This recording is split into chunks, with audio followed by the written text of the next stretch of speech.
Welcome back to Mastering the Drop, a real view of recovery, where we talk about all kinds of life recovery needs so that we can start living our best life going forward. Anyway, today, because we've been talking for weeks now about distress tolerance and the things that we need to know about that. Today, we're going to kind of lighten it up and have a little bit more fun with it. Although it is still a very serious topic and it is still something that is extremely important.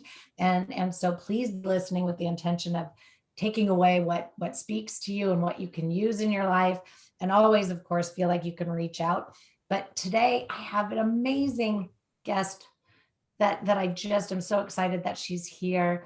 Elona is the best-selling author. She's the host of the Life School Masterclass podcast and the CEO of Elona Lopari Coaching Life School. Don't want to mess up the name. I probably did. I'm not great with the right pronunciation there, but this woman really knows her stuff. And when we're talking about coaching and life, and we're talking about restructuring things, like you can gain so much from the knowledge that this woman has. So anyway, I'm going to just dive right into this amazing conversation because we're talking about effective distractions.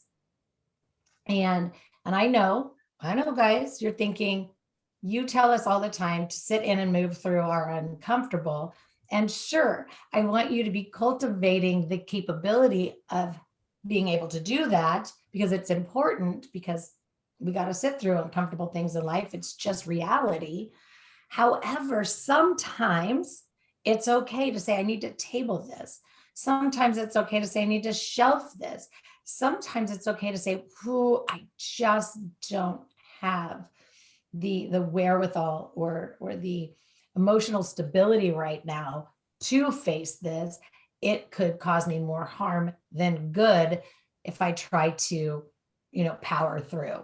So instead of shoving down, pushing aside, avoiding, ignoring, or numbing it out, we want to talk about how can we distract ourselves when the mental reels, the rehearsals, the loops, the tapes, the everything are running in our head, causing anxiety and depressive states. Like, what can we do that's, an effective distraction? Welcome. Well, thank you so much, Trisha, for having me here.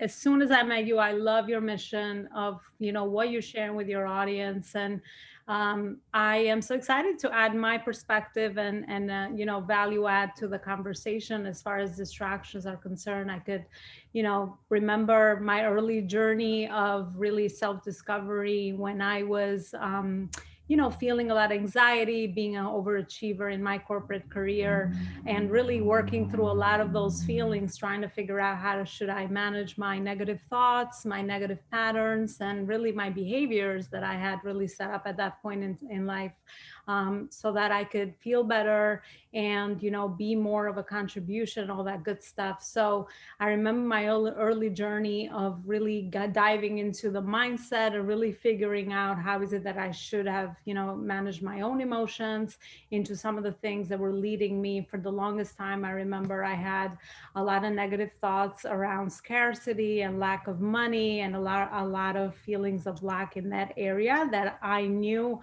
if I wanted to move further and if I wanted to make a change in my life, which at that time it seemed intuitive to do, I needed to overcome a lot of my mindset barriers. And really managing my emotions has been one of those things that, you always need, even as an entrepreneur or as a corporate CEO that I was for so many years before I made this pivot.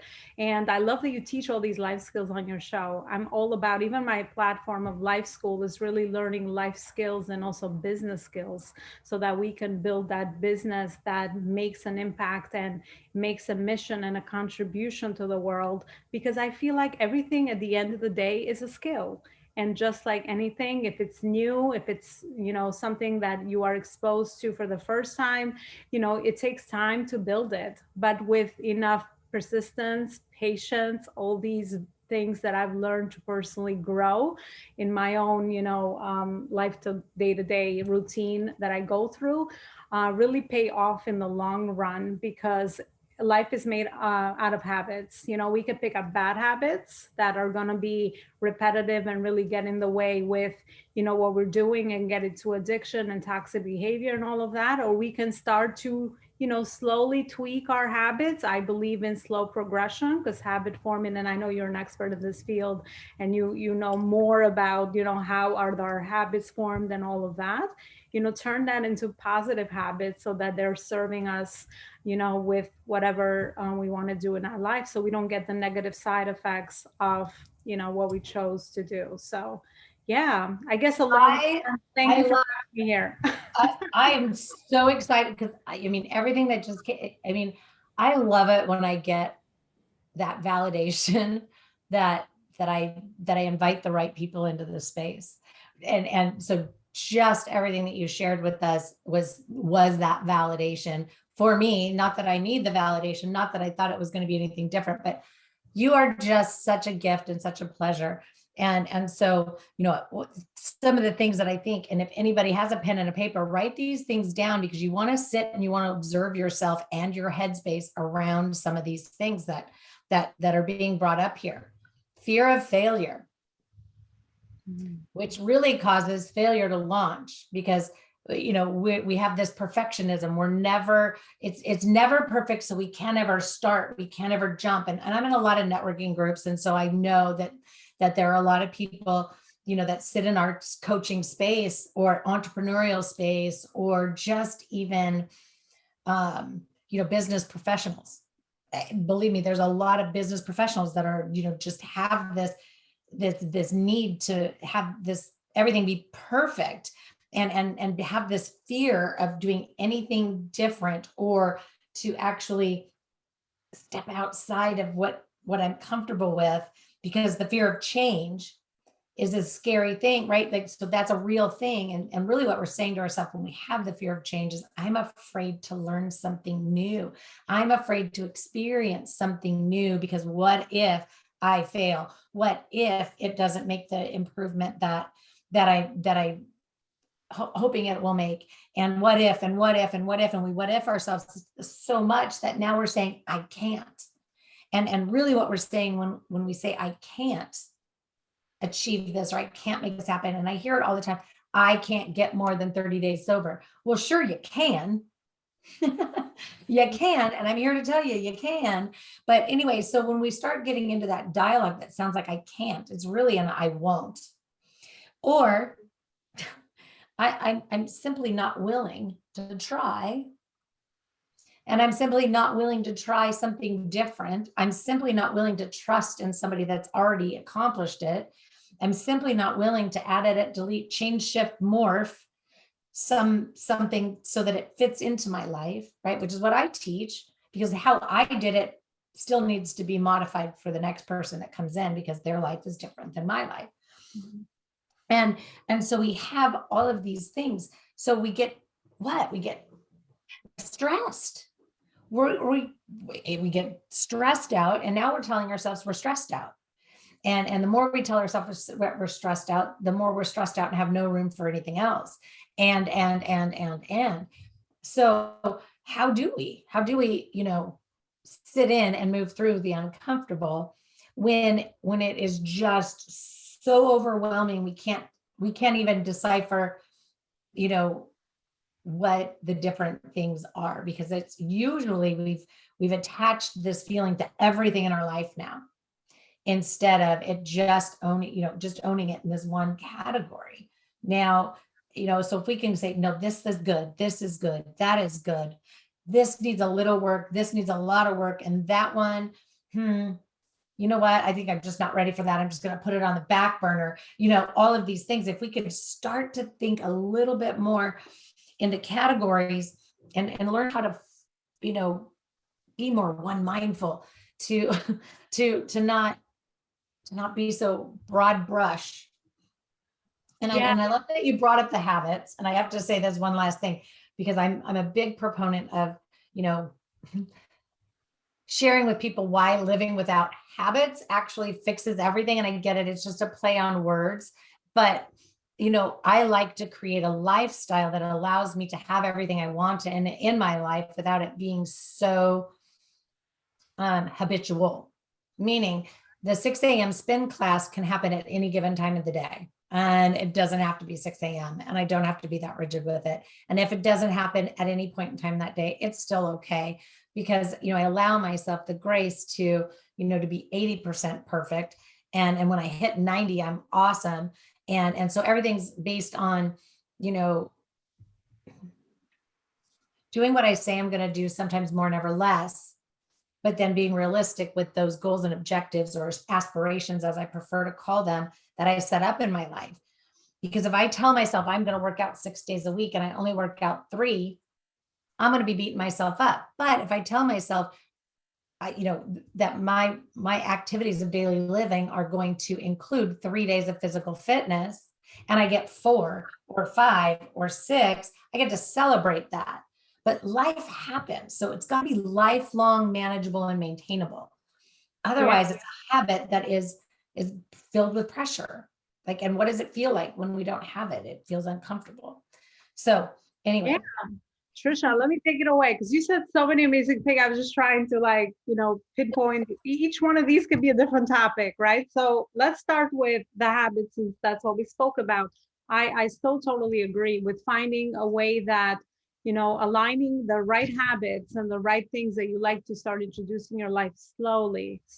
Everything is a slow process, but also giving yourself and raising your intuition, giving yourself the grace that when life happens and something happened that day and you couldn't do that, so that you are flowing with life and actually staying in curious mode of, okay, so maybe that stopped me for, to maybe go, and hit the gym or go for a walk. It's okay. What could this mean? Maybe that could mean that I need rest, right? And listening to our physical sensations and our emotional state, that we need rest. A lot of the times we're overworking and we are not listening to our body signals of what it's sending us, so that we can actually take that time and do that. So I'm a big believer of letting life flow, but still putting some actions and behaviors in place, so that we have a very clear intention. I think everything in life is about intention, not so much that you are going to plug it in and block the time.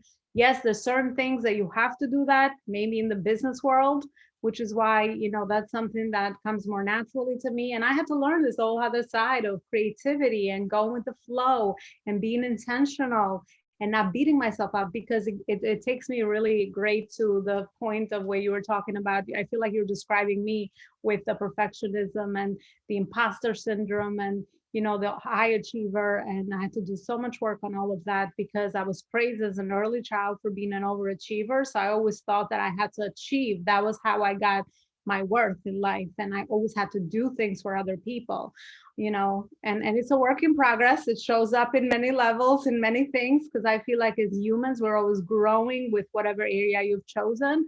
But, it's something to be intentional and be aware of. I think the goal is always to really attain the awareness level, that there's something there, so that you can go in deeper with your practices, whatever your practices are, your rituals during the day, that you take care of yourself, physically, mentally, emotionally, spiritually. All these different things, I think, have to be surrounding you in the way that we are living. Because speaking back to a distraction, unless we have a way to center ourselves with everything that goes on, then we're just going to be setting fires and letting our survival brain take over. And that's where the worst decisions are made, because they're coming out of our emotional survival space, rather than that, that strength, that positioning, that grounded space where we had time to reflect. And I love what you said. It's sort of like life is like drawers, like, okay, you have your socks in this drawer, your shirt in this other drawer. And a lot of time, everything we're doing is we're trying to, manage so many areas, our relationships, our health, our careers, our whatever other relationships that are close to us. So a lot of times we're just juggling all these different things. And I don't also believe in balance. It's always about, based on where you are, allowing life to happen for you and really setting your priorities and focusing on the one thing that's the most important. Because a lot of times, even being an overachiever, I tend to beat myself up for I have a big thing that I need to always accomplish. So I had to learn how to give myself the grace and really work on this question, which I got from the book, The One Thing. I forgot the name of the author. I'll look it up and I'll share it with you so you can share with your audience. It's a really great book, not just business-wise, but also life-wise. So you focus yourself on the one thing that's the most important for that day, and then the rest of the things, even if they don't happen, there's a way to reprioritize and revisit them and put them on the back burner so that you can get them done eventually. Because I also find when you give yourself a lot of pressure, you're kind of hitting a brick wall a lot of times and you're not getting the result that you want. So the space and time to give yourself the grace to put it, put it on your calendar for later or however you manage your time is also very important so that you can leave the creative space in your brain to kind of problem solve for you. We can problem solve when we are in panic and emergency mode, and we can drive ourselves crazy just by one thought and be like, oh my God, I'm running late. Oh my God, I'm not getting the results I want. Oh my God, I need to get that addiction right. I need to go smoke a cigarette. I need to do these things, which are, repetitive patterns. But it's really giving ourselves the grace and surrounding ourselves with these very healthy habits that, are going to contribute to the overall well-being. But as far as perfectionism, imposter syndrome, all of these things are always going to be with you. It's just a matter of learning how to process the thoughts behind them. And I've learned in my journey so far that procrastination is always how the first reaction of how we put things a way that cause us stress or are outside of our comfort zone. That's how I know, okay, hold on, that's the first thing you need to do first. Because Yes. I know that I am putting it off because it's uncomfortable and it's new. So again, it's like switching our priorities a lot of times because, we want to do things that are repetitive and we've done them before and we build a second nature around them. But when it comes to something new or something even important that will move the needle in our life, we tend to procrastinate. So you just learn to use all these things as good signals so that you can utilize them to really make you more productive, more fulfilled. And at the end of the day, that's really what we want or why we do all the things that we do. So Yeah. that's something that. I know there is just so much in this topic, and there's so many different categories, because we could talk about this in the category of our professional lives. We can talk about it, in our categories of, our relationship with ourselves and with others. We can truly break this down into so many different things. And so, my head started going to, when you were talking about the socks and, the drawers, and I was got the categories. Like, seriously, if we all kind of looked at our day categorically, like if we're driving to work and somebody cuts us off or is tailgating us or, does something, and we get irritated, agitated, annoyed, frustrated, bothered. And now we get to work and we drag that into work with us. And we have this, this vibration that we bring in that's negative, and now we're talking about it. We're telling our coworkers, oh my God, this happened to me on the way to work. And now we have that negative energy there. And now that negative energy is going to attach itself to anything and everything throughout your work day. And you're still talking about it at lunch. And when you get home in the evening, it's, oh my gosh, all of these things happen because we've attached this negative vibration to our entire day instead of closing things up as they happen, right? If somebody's tailgating me, I have trained myself for my brain to go directly to, I don't know this person. I know nothing about what's going on in their life. Clearly they're in a bigger hurry than I am. I'm simply going to move over and wish them well, because for all I know, their kid just got hit by a train and they're simply trying to get to the hospital. Like, literally, for me, that keeps me from going, wow, because I don't know. I was born in Southern California, born and raised driving in LA freeway systems, right? Like, there's a big propensity for all of us to have a little bit of road rage and a whole lot of judgment. You guys hear me talk about being in the stance of a judger a lot.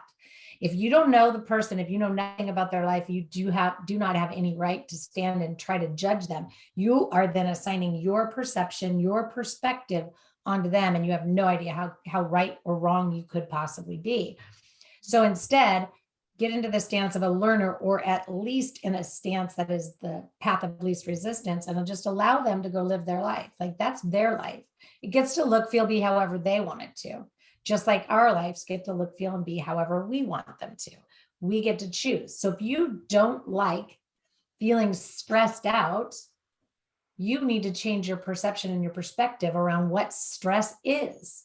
Now, I can give you all kinds of them because there are more than one kind of stress, right? So, but we have to literally change that dialogue. And so sometimes we have to have a distraction.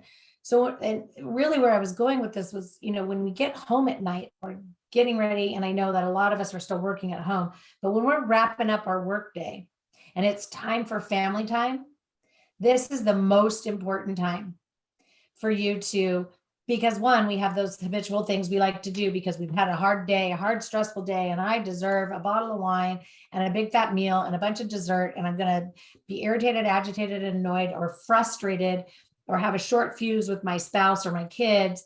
And this is my habitual way of handling my family time. That's where it needs to change, because, certainly we can work on seeing our day differently in our professional life and restructuring it from a stress to a busy and engaged or involved or focused on our work. And if we can do that, but it's about closing it up and putting it away and truly leaving anything that belongs in that space there. Just like we don't bring our personal life into work, we're all good at that. So why don't we work as hard on leaving our work life at work at our desk before we go and engage with our kids, our family, whatever it is. I don't care. It could just be your dogs, but your dogs pick up on your energy too. And so we have to find, a distraction, something.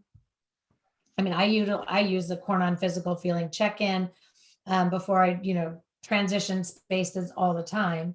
I use what I call my night hygiene to wrap things up and make sure, I've identified all the things that have gone well, things like that. But sometimes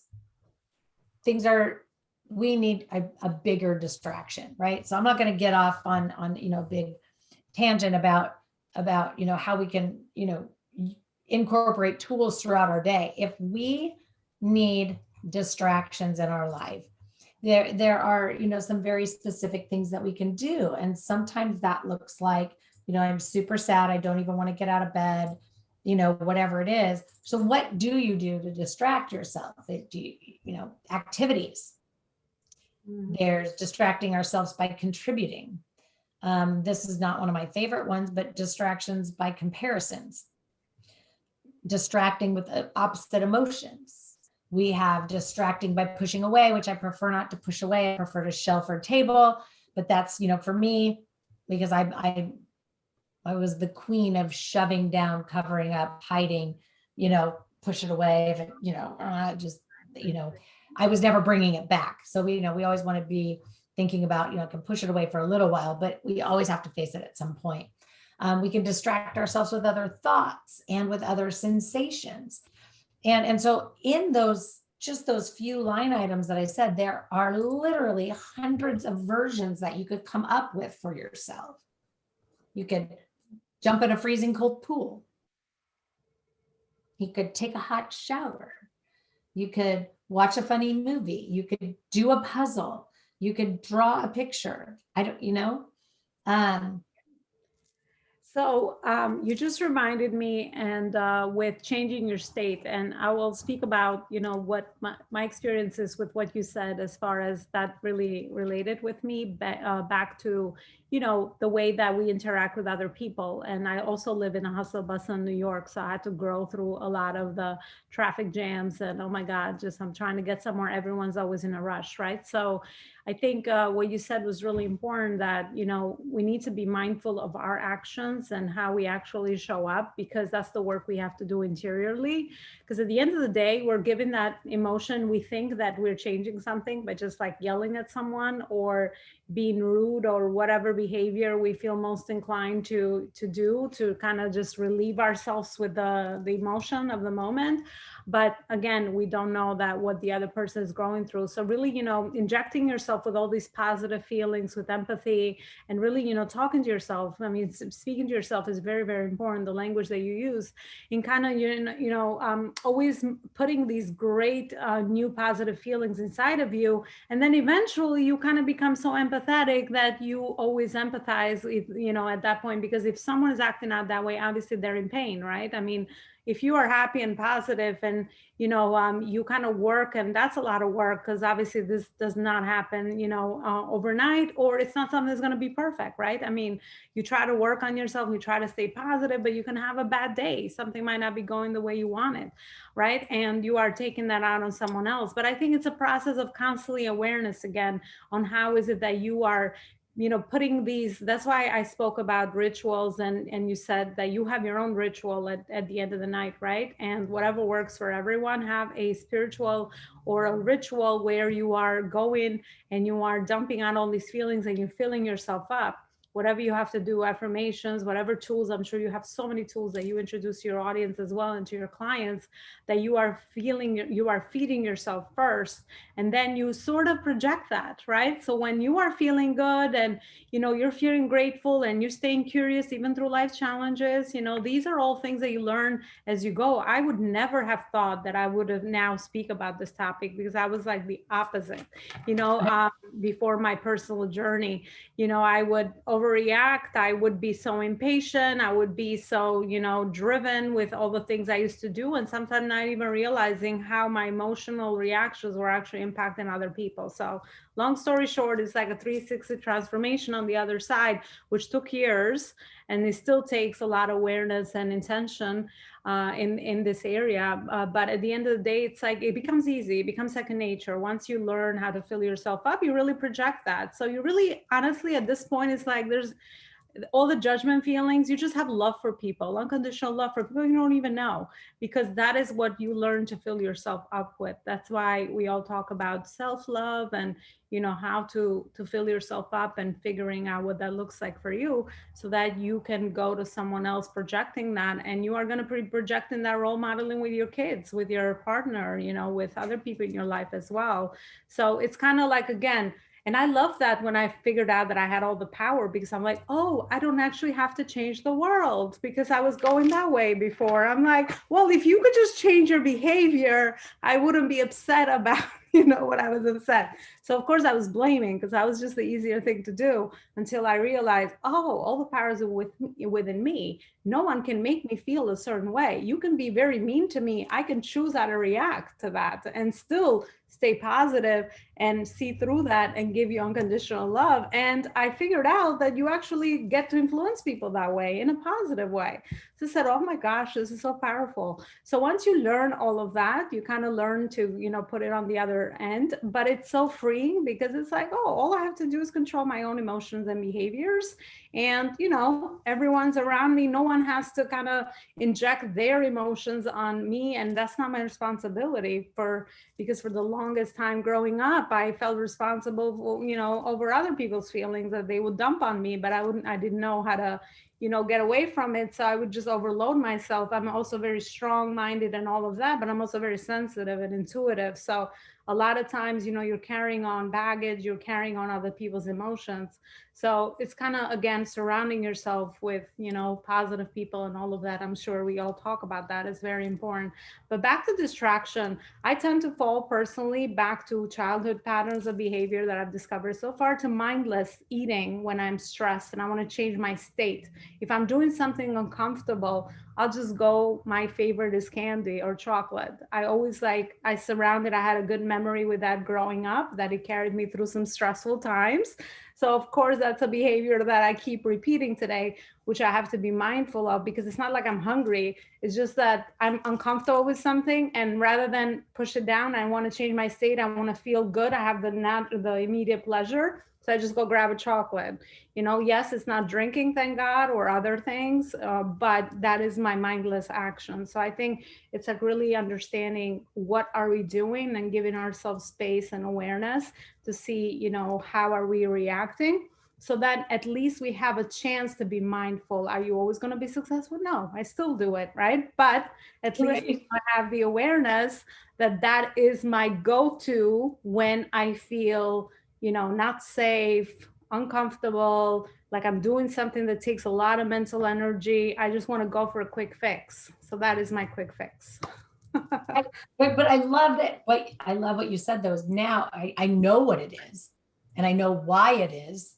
So now if I catch myself in it, I can redirect myself. And then because I know it's something inside of me is telling me, hey, you need to pay attention to something, and so now I can redirect it because, on some levels, it is okay to have a chocolate.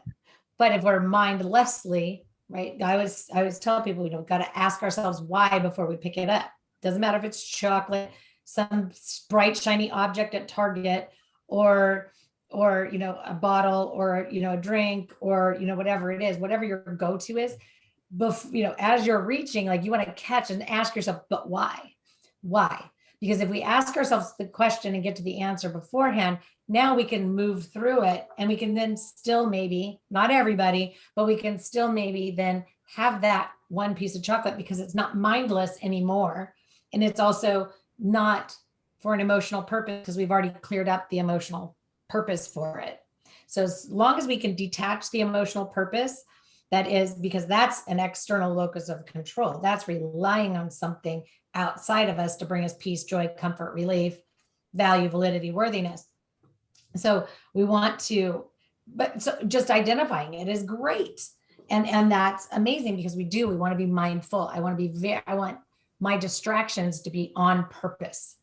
I want them to be, I need to table this for right now. I need to regroup. I need to get centered and grounded. I feel like I need some colors and shapes and textures in my life. I'm going to sit and work on this puzzle, right? Because it's very tactile. You have to think, you have to, figure it out. Like, so be purposeful when you're looking for your distractions, because a puzzle could be more frustrating in some situations because, you may be just so frazzled that you can't even fathom trying to figure out how to put two pieces together because your head is so consumed. So if it's a space, you got to match the distraction with what you actually need. And I always think, think of opposite, start there and then see where you need to come together with it. Because if you're super hot, irritated, like just about to blow a gasket, maybe jumping into hot water in the cold water isn't for you. But maybe, because for me, that would raise my adrenaline and I'd be like, right. And then all I'd want to do is, get warm.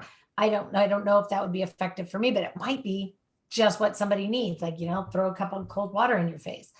I don't know, but you want to be purposeful. That's why I'm prompting you all to come up with a gamut of distractions that you can use. So then you can purposely sit with them and start to identify where their potential benefit is going to be, when their potential benefit is going to be, why their potential benefit is going to be, so that you can have them ready. That doesn't mean that you won't have to change it up, but at least you have, whether it's a Rolodex in your head. I always tell everybody to write it down until you know it, right? Like have it posted somewhere, take a picture of it so it's in your phone, so that when you're on the go, it's in your favorites, whatever, because we have to train ourselves. 30 plus years of conditioned way of being was not going away from me in 30 days or even 3 months or, whatever these things are, right? Like change your habits in 21 days. Yeah. Okay. Mine were not going away in 21 days.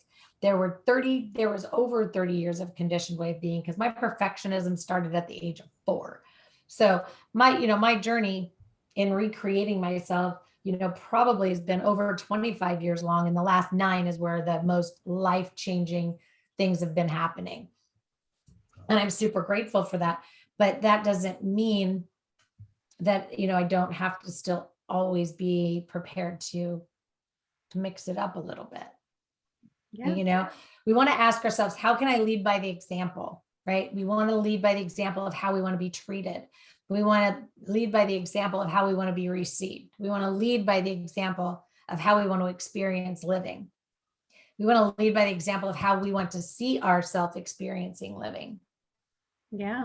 And we're always evolving. And I love what you said with as far as, try new things. Maybe, I haven't thought of cold water or, hot water, but maybe that's something that, would help me. But I say just experiment with a few things and you might just find the thing that you actually enjoy doing. And it never has to even feel like work or like you're trying to change something, you're trying to, replace something. Because again, this is just too much for the brain. We're always looking for pleasure at the end of the day, right? We're always looking to do things easier, faster, and we don't want to put a lot of mental energy. Anytime pain's introduced, we're like, oh my gosh.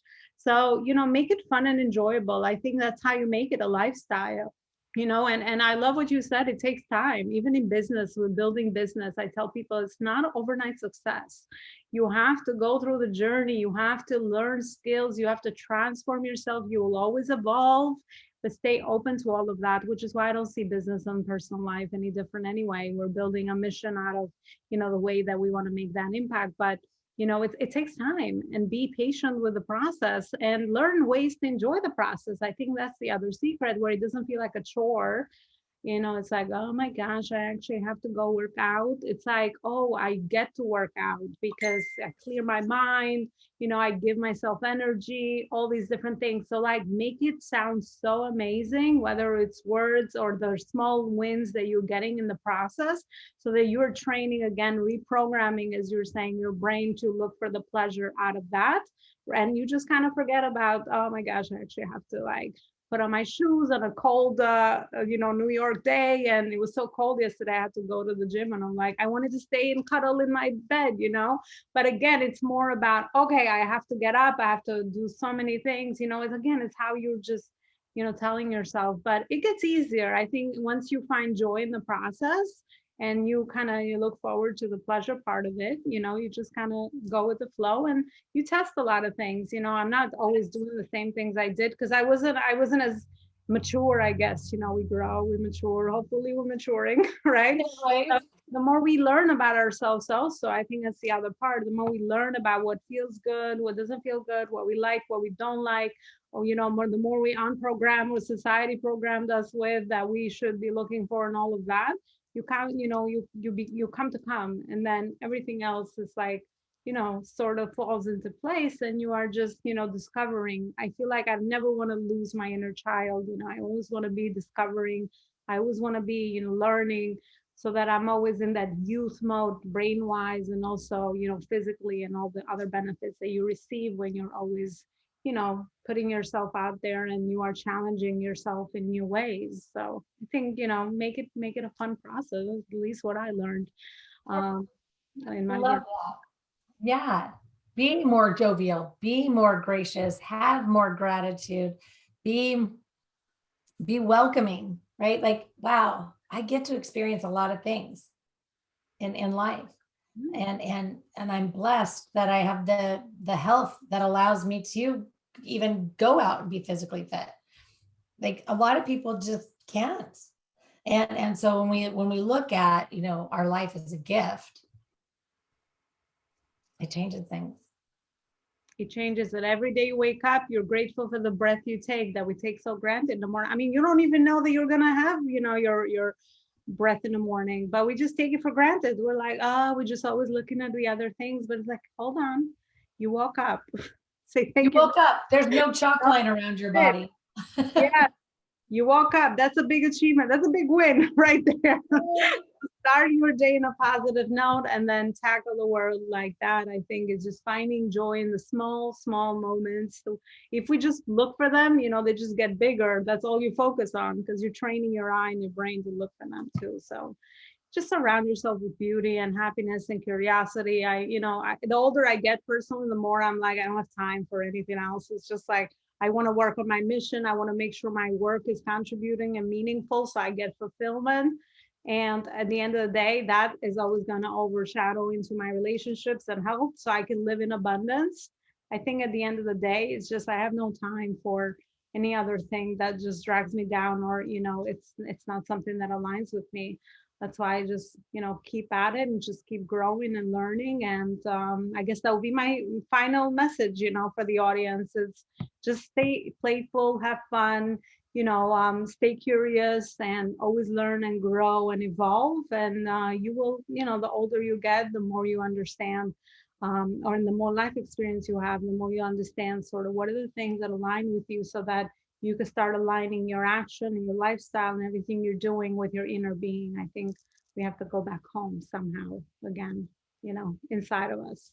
So just learning through life, you just kind of learn more about your intuition and all those great things that make you unique. And, you start to discover why you are here, and, how do you connect to your ultimate purpose. And with different seasons and stages in life, we have a different purpose. For so many years, I was focused on the parenting, and now I'm focusing on my business growth, and that's going to be my contribution. Maybe later on, I focus on philanthropy, right? Because that's also some, one of my long-term things. But again, it's you change because of what you're focusing on. Life is all like seasons. I feel like business and life is just seasons. You have winter season, you have summer, you have spring, you have, you're going to have it all. Otherwise, it's not fun. If you have everything you ever want and you have no challenges, then it gets boring. Why wake up in the morning and feel grateful for our breath? Because it's like, I know what's going to happen today. It's just not exciting, So. Yeah. Wow. And I love that we just came together and just had this conversation, and it's just so evident. I see in your work that you do. Anybody that hasn't checked you out yet, hopefully they will. We're going to put all of the contact information in the chat or in the comments below, and feel free. Definitely, I highly recommend reaching out, getting in touch, connecting, checking things out, because honestly, we all do better with support and guidance and input and insight. We don't all know everything that we need to know. And so the more we reach out and the more we learn and hope to learn or gain from everybody, from other people that have already been there or walked it, or might be a few steps ahead of us, like pull from that, like use that as a gift, because there are so many gifts out there. And don't ever hesitate to reach out and ask a question. Come back on Friday. I'm going to have very specific tips and tactics on this specific topic. So there will be a list of things to give you great ideas if you haven't gotten there yet. So I'm going to give you, I guess, a cheat sheet to get you started on Friday. And again, we're going to put all of the contact, the Facebook group, everything's going to be in the comments below. And we will see you soon. Again, thank you so much for being here. I so appreciate you. Don't hang up just yet. I'm just going to end the live and the recording. But everybody, we'll see you next week. Talk to you later. Bye, everyone. And